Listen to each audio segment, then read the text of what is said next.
It was just me losing my night vision. So I lay back down like that, and man, pretty soon it's about 2 or 3 or 4 more minutes, and all of a sudden I hear one little pebble roll down the hill. And man, I leaned up and looked at that, and as I'm sitting there looking, I said, by then my night vision is perfect, and I'm seeing this shadow about 2.5 feet above my roof on that Z71, walking down the edge of my truck, looking up and down, doing this deal like that, and he goes to the corner where my You were seeing this through the tent or outside? yeah, through the door of the tent. I mean, there's not even a screen right there. Oh, okay. So you could live. Yeah. Wow. Yeah, I've got the whole thing. So okay. Yep. So I'm sitting there watching this guy pulling this crap. I'm like, oh my gosh. So and I thought, I'm fixing to hear my windshield bust open. He's going to get that food I've got in the front seat. Anyway, there's 2 guys right there in pup tents, and so I thought, if I light this thing up out there, they're going to get hurt. And then plus, we all had guns. So I let him walk on by, and wherever I did, then I lit up the outside of that spotlight. Man, he took off like a turpentine cat, man. Well, then he comes back about 5 minutes later, right outside our tent, with those 2 rocks. Whack, and whacks them together. And then, he did? Oh, yeah. My buddy's got it on audio. So that was close by, too. Yeah, I mean, yeah, he's just right there, like from me to you, just nothing but a piece of canvas between us.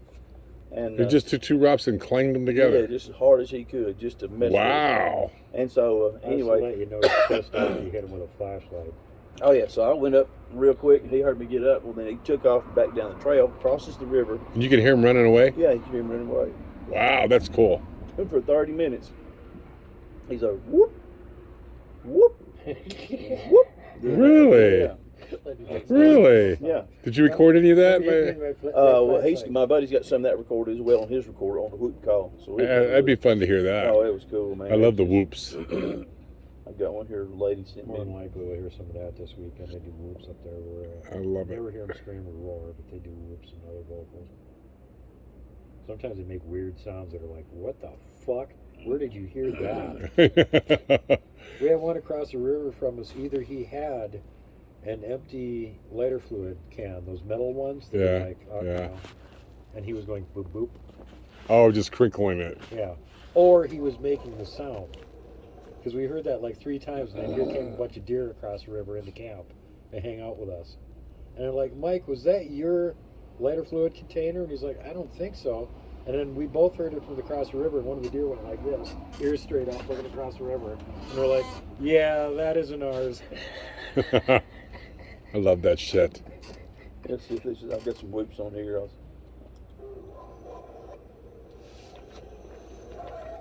It's just coyotes there. But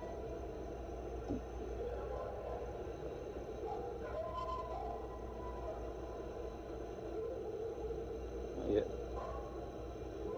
Right there.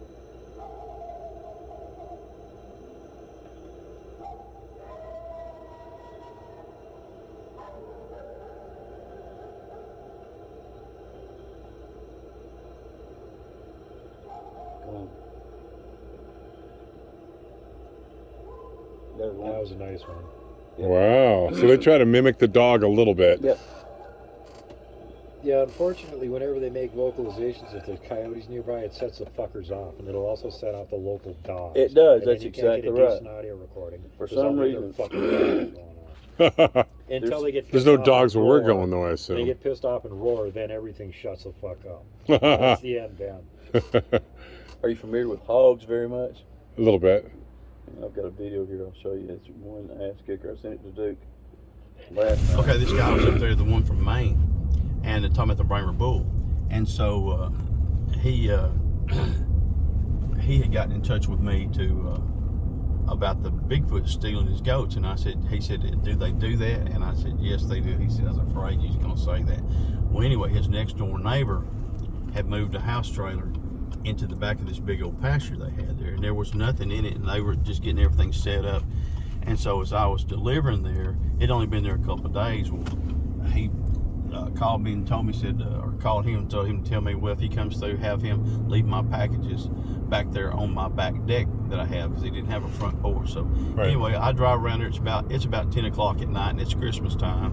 And of course, I'm still aware of the Bigfoot activity he's been having, and so I didn't know that he had added something to his front pasture.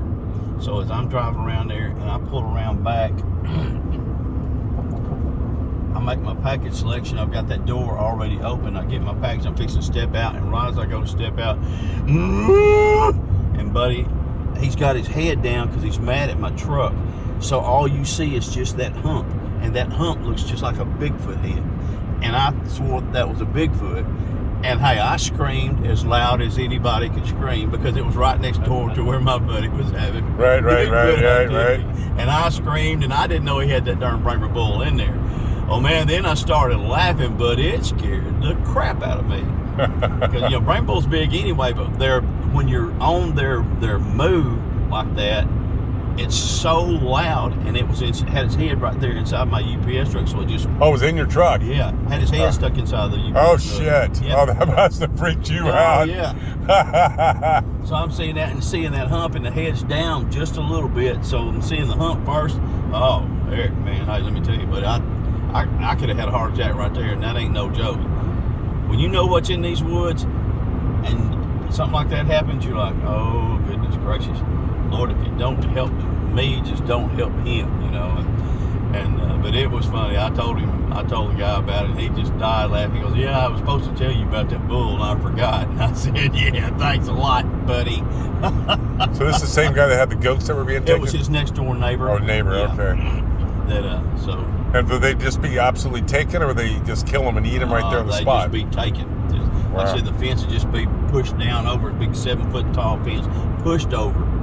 And so what would a goat typically weigh around? Like 80 pounds, 100 pounds, or more? You can get some about 130 to 140 pounds, about like a deer. Do humans take goats out here, or that's not very often? Nah. Not out in the forest like that. Yeah, no, that was, and the horns on one of the suckers was like this right here. So, that's a big goat. Oh yeah, and they can get some attitude.